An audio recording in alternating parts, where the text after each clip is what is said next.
किसान का खेत और चुड़ैल की कहानी। एक छोटे से गांव में रामू नाम का एक किसान रहता था। रामू के पास एक सुंदर सा खेत था जिसमें वह सब्जियां और अनाज उगाता था।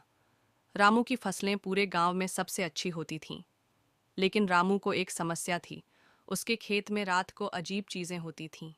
एक दिन गांव के बच्चे खेत में खेलते खेलते बोले, रामू चाचा, क्या आपने सुना है आपके खेत में एक चुड़ैल रहती है?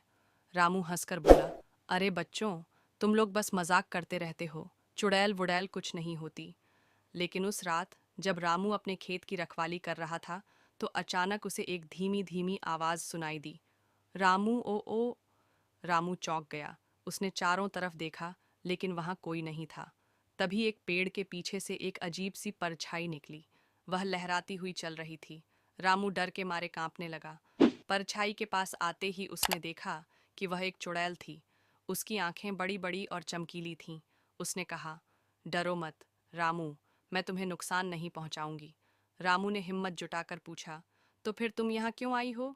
चुड़ैल मुस्कुराई और बोली, मुझे भूख लगी है, क्या तुम्हारे खेत से कुछ खाने को मिल सकता है? रामू थोड़ा सोच में पड़ गया।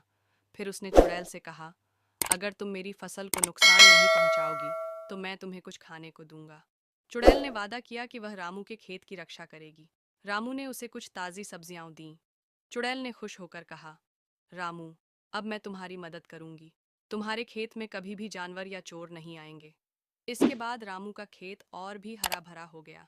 गांव के लोग भी खुश थे कि रामू की फसल सबसे अच्छी थी और वह चुड़ैल, वह रामू की सबसे अच्छी दोस्त बन गई।